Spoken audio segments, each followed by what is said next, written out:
राधा वल्लभ श्री हरिवंश। मेरे प्यारे गुरुदेव, आपके चरणों में कोटि कोटि प्रणाम। महाराज जी, श्री जी की कृपा से 4 साल से YouTube के माध्यम से आपके सत्संग सुनते हैं। महाराज जी, जीवन में अब यही आशा है कि एक पल भी श्री जी से दूर ना रहें। लेकिन मैं एक अध्यापिका हूँ, ज़्यादा समय कार्य में व्यतीत होता है, उस समय भजन नहीं होता और बाद में कष्ट होता है कि सारा का सारा समय मैंने खो दिया। कृपया मार्गदर्शन करें महाराज जी। इसका प्रश्न, अपने लोग भजन का मतलब समझते हैं कि एकांत गुफा में बैठ करके जो किया जाता है या एकांत कमरे में बंद करके जो किया जाता है उसे ही भजन कहते हैं। वो भी एक भजन का एक अंग है, पर उसे सांगोपांग भजन नहीं कहते। सांगोपांग भजन कहते हैं पहले ये स्वीकार करना है संपूर्ण सृष्टि श्री भगवान की है, इसे आस्तिकता कहते हैं और ये सत्य वस्तु है।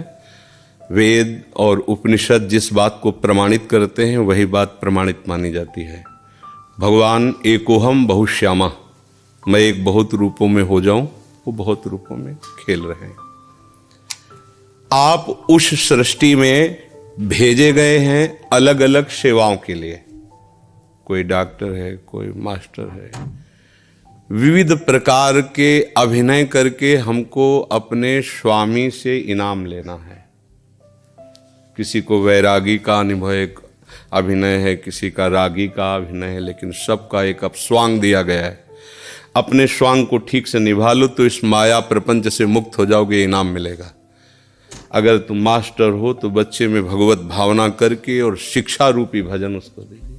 जो जिस क्लास की शिक्षा, ईमानदारी से आपके अंदर यही हो कि हे प्रभु, आप बालक रूप से हमारे सामने आए हो, मैं आपको शिक्षक रूप से शिक्षा दूंगी।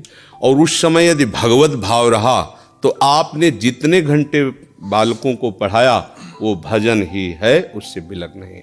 एक युद्ध क्षेत्र में खड़ा हुआ सूरवीर सामने के सैनिकों की गर्दन उतारता है अपने देश रक्षा के लिए, उसका वो भजन ही है, भजन से कम नहीं है, क्योंकि अपने धर्म के लिए वो युद्ध में वार कर रहा है। अधर्म से किया हुआ हर कार्य निष्फल है और धर्म के लिए किया हुआ हर कार्य भजन है, क्योंकि सृष्टि भगवान की है। अगर एक केवल मान लिया जाएगा कि माला चलाना इतना ही भजन है तो वो भजन के सर्वरूप को नहीं जानता है। अगर ऐसा ही हो तो अर्जुन जी कह रहे हैं श्री भगवान से कि मैं संन्यास लेकर के विरक्त होकर मांग कर खाऊंगा, पर मैं युद्ध नहीं करूंगा क्योंकि इसमें हिंसा होती है। और श्री भगवान कह रहे हैं कि नहीं, तुझे युद्ध करना ही होगा। मामुनिस्मर युद्ध च, मेरा स्मरण करते हुए तुझे युद्ध करना होगा। तो हमें ये बात समझनी कि हमको जो स्वांग मिला उसमें हम बेईमानी न करें। अगर आप डॉक्टर हैं तो मरीज रूपी भगवान की सर्वतोभावेन सेवा। आपको जो स्वांग मिला है आप उसमें बेईमानी मत कीजिए, सत्यता से चलिए, वही आपका भजन बन जाएगा, उसी से भगवान प्रसन्न हो जाएंगे। पर ये स्मृति रहे कि मैं किसका कार्य कर रहा हूं, बस अगर ये स्मृति चली गई तो अहंकार आ जाएगा। मैं अभिनय में श्रेष्ठ हूं, मैं अमुक श्रेष्ठ, मैं विद्वान हूं, मैं ज्ञानी हूं, मैं महात्मा हूं, मैं भक्त हूं, मैं भजन आनंदी हूं। किसी भी बात का अभिमान आ जाना उपासना की वृत्ति का नाश हो जाना है। एक छोटा सा भी कार्य आपको भगवत प्राप्ति करा सकता है, उस कार्य का उद्देश्य बदल जाए। बस हम समझते हैं माला जपना ही केवल भजन। बात सुन, एक आदमी बहुत हिंसा प्रवृत्ति का था, चोर था, और हिंसा में उसको सुख मिलता था। जैसे अलग अलग, वो इतना तमोगुणी था, जब किसी को काटता और तड़पता तो उसे सुख मिलता था। सैकड़ों हजारों को ऐसे काटता था। एक दिन एक महात्मा उसकी मार्ग से जा रहे थे, मिल गए, उसने उनको भी वैसे ही प्रताड़ित करना चाहा। तो भगवत प्राप्त महात्मा थे, उन्होंने कहा कि बच्चा, इससे तुमको क्या मिलता है? तो संतों के दर्शन से, संभाषण से अंतःकरण की मलिनता का नाश होता है।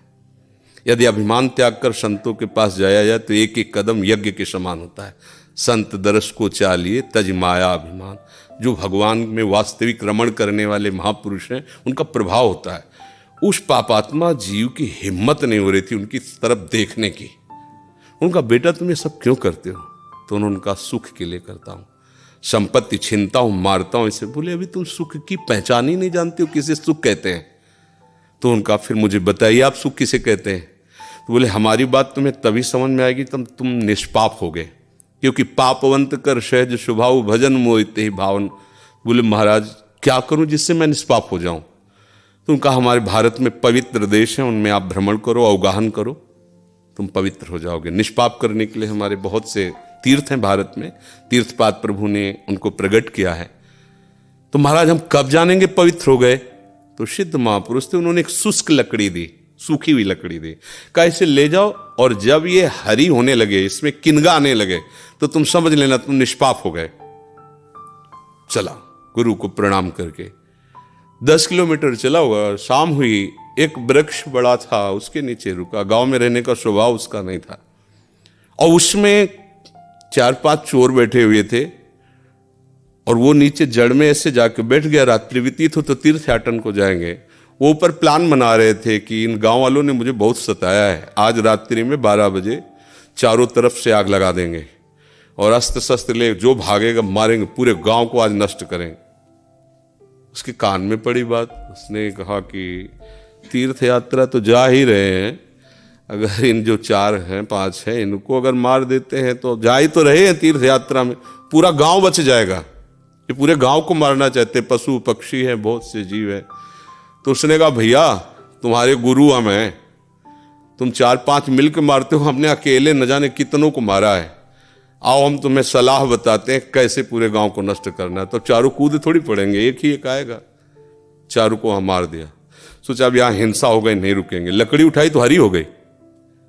उनका गुरुजी ने कहा था जहां हरी हो जाए वापस चला गया। वहां गया संत भगवान को, संत ने कहा हम जानते थे कि तुम ऐसे स्वभाव वाले हो कि तुम्हें तीर्थ यात्रा सुहाएगी नहीं, वापस आ गए। तो उनका भगवान आपकी आज्ञा पर, आपने कहा था हरी हो, देखो हरी हो गई। तो बोले कौन से तीर्थ में? बोले तीर्थ लेके आ, 4 को और मार दिया है। बोले बताइए कैसे? उन्होंने बोले देखो बेटा, पहले स्वार्थ के उद्देश्य से मारते थे तो पाप हुआ, लेकिन पूरे नगर के बचाने के लिए 4 को मारा आपने, उद्देश्य आपका दूसरों के सुख के, इसलिए मारना ये आपको तीर्थयाटन से भी अधिक पवित्र करने वाला हो गया। क्रिया वही, उद्देश्य परिवर्तन, फल का परिवर्तन। यदि हम सब अपने धर्म से चले, अपने कर्तव्य को भगवान की पूजा माने, तो जो जहां है उसको अलग से कोई मार्ग चयन नहीं करना, वहीं भगवान की प्रसन्नता के लिए करे, उसको वहीं भगवान की कृपा की प्राप्ति होगी। तो आपको कोई परेशानी का विषय होना ही नहीं चाहिए। आप अध्यापक और बच्चों को पढ़ाइए और बीच बीच में राधा राधा राधा स्मरण कीजिए। जो भी कर रहे हो अपने प्रभु के लिए कर रहे हैं, ऐसी भावना कीजिए। इसमें कोई श्रम नहीं, कोई परिश्रम नहीं, कोई अलग से ऐसा नहीं कि नाक दबा के बैठना है, आंख मूंद के बैठना है।